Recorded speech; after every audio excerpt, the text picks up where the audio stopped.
with regards to what is happening now between India and Pakistan, I think the Chabahar importance, I think, would be much more than before compared to the a few years ago, because now India should think about having access more seriously to the Central Asia, to the Afghanistan, to everyone through the Chabahar.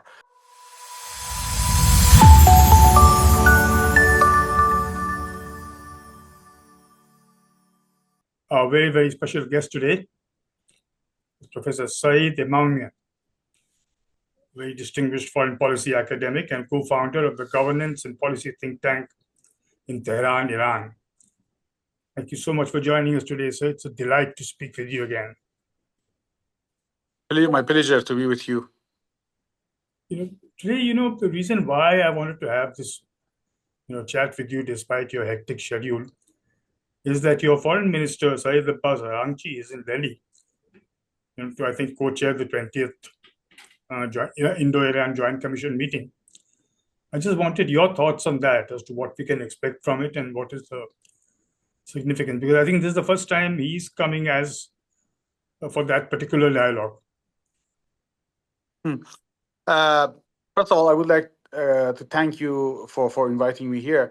As you mentioned, the trip has been pre-planned as part of the Iran-India Joint Economic Cooperation Committee from a long time ago. But at the same time, there is a lot of importance for such a trip in this specific period of time because of the crisis and military conflict that is happening now between India and Pakistan.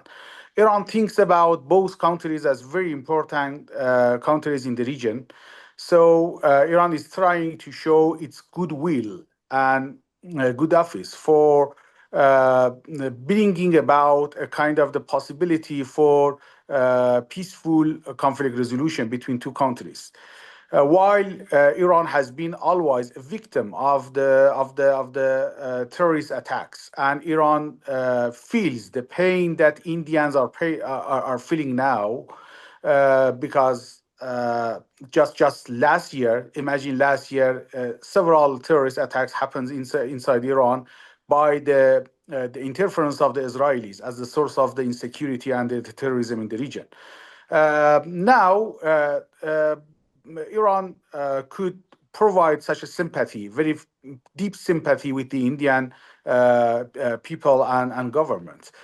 But at the same time, Iran thinks that such kind of the conflicts needs to be facilitated through mutual friends to come across to kind of the peaceful conflict resolution. So military conflict is not the best way to resolve such kind of the challenges. Iran, before being officially a mediator, Iran is trying to facilitate such kind of the role by showing both sides, India and Pakistan, a kind of the goodwill and good office of the Iranian officials with regards to such a conflict that we are living in, because the region is very much vulnerable to escalation. So if particularly once two nuclear power in the region both go for a kind of the military conflicts, there is always a risk of uncontrollable escalation. So Iran is trying its best to some extent facilitate this kind of the conflict resolution. But at the same time, while there are a conflict between India and Pakistan, while the region has been witnessing or experiencing a very bad conflict in last 2 years because of the Israeli genocidal operation in Gaza and Lebanon, because of the political challenge that and political shift, fundamental political shift that happened in Syria. Right. There is the whole region, West Asia and also the region between India and Pakistan is very much vulnerable to escalation.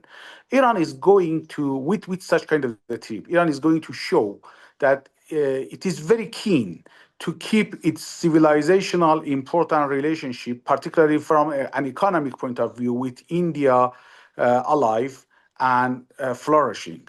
With regards to a lot of several projects that Iran and India has been discussing about for a long time, and a kind of the agreement again was signed today between Foreign Minister Araghchi and Foreign Minister Joyshankar between Iran and India with regards to the connectivity and some other projects. Of course. So, but we spoke about how Iran feels perhaps at the official level, but what is the mood on the street in Iran? Is this incident that, this terrorism act, something that is being discussed among the public in Iran a lot? Crisis in the region. To be honest, I have talked a lot about this kind of the lack of Iran-India adequate or proportional intellectual diplomacy. So Iran-India relationship is very important. Every official departments and diplomats and politicians knows about the importance of Iran-India relationship. But with regards to the society as a whole, an intellectual part of the society, still we are lacking such kind of the good connection and interactions. Some institutions like my think tank institution, because I'm academically based at Tehran Polytechnic University, and think tank wise, I'm based in GPTT in Tehran, is one of the few Iranian independent think tanks that they are trying to reach out to all counterparts in India. And we are very much hopeful that a new generation, Iranian and Indian intellectual generation, they are going to understand the importance, the civilizational, historical, and strategic importance of the Iran-India relationship, rather than just because they have been for several decades very much West-oriented, than reviving our historical and civilizational relationship. It's something that we are very much hopeful of doing that, and we are also thinking about such kind of a diplomatic efforts in such a period, a challenging and an important period of time. We'll sign such kind of the strategic importance, not only between politicians and diplomats, also between society to society relationship and intellectual diplomacy, as we are, my colleagues are framing it within the GPTT. Mm-hmm. So coming back to your foreign minister's visit to Delhi, when I spoke to you last, you were mentioning about how the economic relationship has to be strengthened. What do you think are the key points that Mr. Araghchi is going to be bringing in terms of how to ramp up economic ties? There are some hopes and concerns. Hopes may come from the some external contextual factors that those kind of the factors have contained Iran-India economic relationship for several years, and they have they have decreased the Iran-India trade rate for almost 4 years now. The most important was the most important one was the first Trump's administration imposition of the sanctions, unilateral coercive measures that Trump put on Iranian, particularly oil export to India. So India, in my view, has overcomplied with those kind of the coercive measures. So India-Iran trade has declined sharply. So hopes comes firstly from both countries' political will to revive their economic trade and relationship, and secondly from some ray of hope, of course, with a lot of uncertainty with regards to the talks that is going on between Iran and the US. Mm-hmm. Sir, I was also wondering that, right now, could you give me a very quick sort of a lowdown on what exactly the situation is vis-a-vis Chabahar?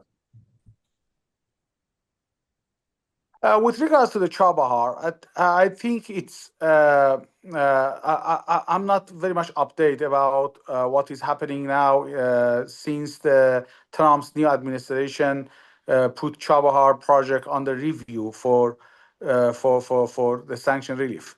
But I think with regards to what is happening now between India and Pakistan, I think the Chabahar importance, I think would be much more than before compared to the a few years ago, because now India should think about having access more seriously to the Central Asia, to the Afghanistan, to everyone through the to the Chabahar. And yes, at the same time, we are very much hopeful, and we are very much thinking of India Pakistan peaceful negotiation and conflict resolution. But once the challenge is going on, India should think about the Chabahar as an operational and functional port as soon as possible, as an important project. So we are thinking of much more seriousness, and I think important and more powerful political will from both sides, India and Iran, to make Chabahar project as a success, not as a failure experience. So we need to work together, and particularly India needs to leverage on good relationship between India and particularly your Prime Minister Modi, with President Trump, to bring about a kind of the some safeguarding framework for India Iran trade relationship in every aspects, from oil export and also Chabahar project as a symbol of the Iran India economic cooperation. But you're saying that right now it's not really, sort of being resourced the way it should be at the moment. Is that what you're saying? Yeah, of course. It has been very much has been expected much more to happen in last few years. And the problem goes to both sides. I'm not talking about only the problem comes from the India. I know a lot of incompetencies from the Iranian bureaucratic system also. So I'm thinking about a much more powerful and operational, practical, political will and plan for from both sides, from Iran and India, is needed to bring about a Chabahar port as a symbol of the success. That's a. I understand that the position that puts both parties in. So, since we are talking about, the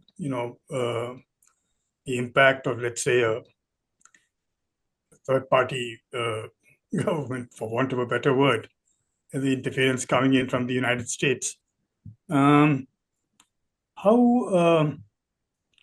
is Iran dealing with the kind? What exactly does Trump want from Iran's point of view, and how far is Iran going to go with it? If you are asking about the negotiation, everything has been discussed about in media. The talks has brought about a mixed sense of the optimism, at the same time a kind of the cautious optimism, to be frank, and at the same time there are a lot of uncertainties on the way.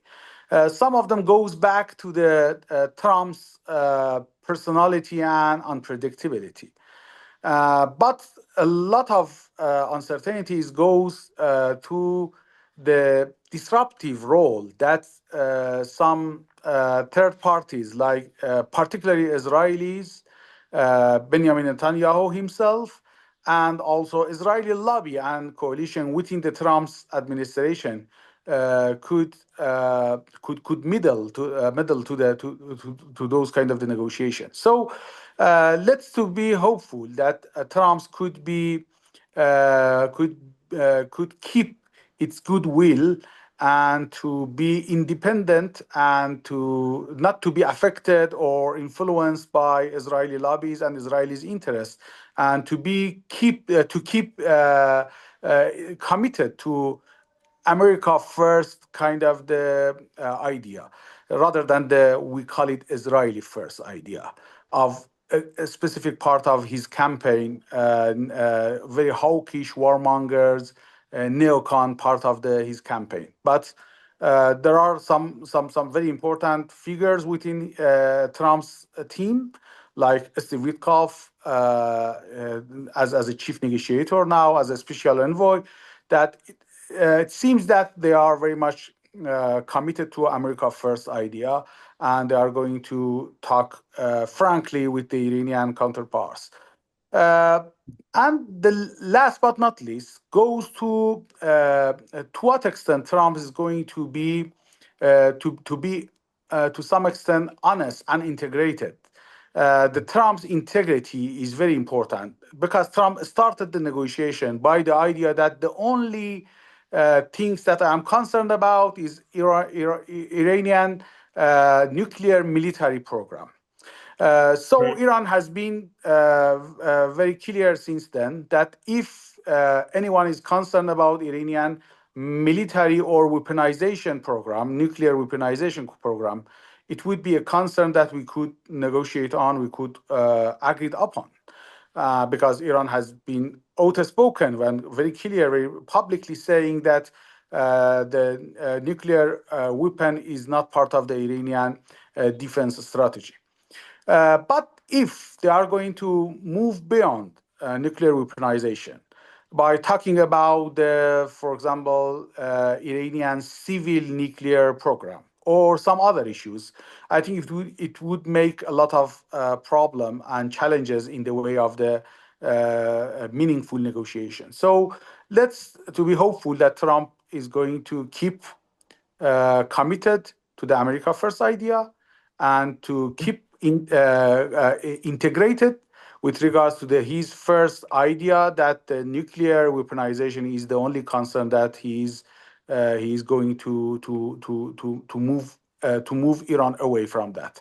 If Yes. those conditions is going to be in place, still to be in place, I think the talks and negotiations will go ahead with a lot of optimism. Mhm. Otherwise, it would be a lot of challenges in the way, particularly with regards to the negative and disruptive role that Israelis is playing. Is very much clearly that they are trying their whatever they can to interrupt Iran-U.S. Negotiations. Right. So let me just then close with a quick last question, sir.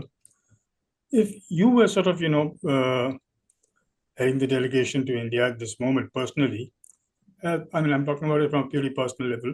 Apart from the economic part and let's say to some level the strategic part, is there any specific thing that you would expect from India that, if you could get it, you'd return home a very happy person?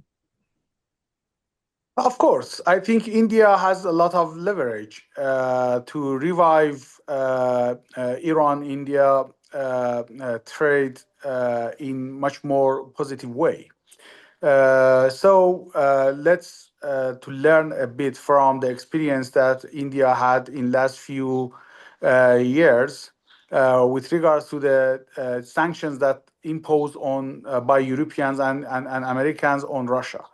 India, Mhm. I think, managed very well to keep its relationship with economic trade and relationship with Russia alive. And India was also politically very outspoken about its interest to keep its relationship with Russia very, very strong. Uh, it's experience that we have witnessed in last few years. India has been very also politically keen and positive with regards to its relationship with Iran, but it needs to be to some extent translated to economic and trade relationship, of course. And also from the Iranian side, also I'm going to always I'm providing as an academic and think tanker. Just the only thing we could do, we could provide some advice for policymakers. that they need to open up Iran-India relationship with regards to the society-to-society relationship. It's something that there are a lot of things that Iranians could do. But once I'm talking to Iranian diplomats, they are saying that we have done a lot of things, a lot of very good steps in last few years. Last year, only in last few months, Iran has waived the visa for Indians to come into Tehran. And if Indians are going also to do the same for the Iranians, it would provide a lot of opportunities for society to society relationship. I have also heard, to be honest, I've heard the Indian colleagues excuse that such kind of the visa waiving program is not something that India has done with any other countries, as far as I know, for the ordinary citizens. But I think it would be something very important in this regard. Secondly, I think providing such opportunity for intellectual diplomacy, academia to academia, think tank to think tank relationship is something very important. I know that the Tehran Dialogue Forum will take place in next 2 weeks, and a group of the Indian colleagues, they have already informed me that they are going to be in Tehran. So it would be good. And also last month, if you remember, last 2 months in March, a group of the Iranian think tankers were invited by Indian colleagues to rise in a dialogue. So we need to have such kind of the dialogue much more active, kind of the platform much more active. We at GPTT, with the kind support of the Indian embassy in Tehran, we are thinking about having a platform that we have labeled it Iran-India Independent Think Tank Dialogue Partnership. We call it Triple ITP. It's something that we are thinking of, and in next 2 or 3 months, we are thinking of having the first Iran-India Independent Think Tank Dialogue in Tehran. As I said, by the participation and contribution of the Indian embassy in Tehran. So there are a lot of things that we are hopeful of doing them in next few months, and waiving visa, intellectual diplomacy, and reviving the trade relationship are something that both sides, India and Delhi and Tehran, should take more serious action in these regards. Thank you so much, sir. On that note, I'm afraid we must close this fascinating interview. Thank you so very much, Professor Emamian, for joining us at such short notice. And I look forward to having you with us again. It was my pleasure, and thank again for you to providing such an opportunity for me to talk to our Indian colleagues and Indian people. Hope to see you very much soon in Tehran, and keep in touch. That Professor Seyed Emamian, one of the region's foremost scholars of political and strategic affairs, and the co-founder of the governance and policy think tank in Tehran, Iran, trying to put the visit of Iranian Foreign Minister Saeed Abbas-Araghchi's visit to India into context, and also about ways and means to improve bilateral ties. I do hope you enjoyed this particular edition of The Gist. Don't forget to like, share, and subscribe. This is Ramanand Dasengupta signing out.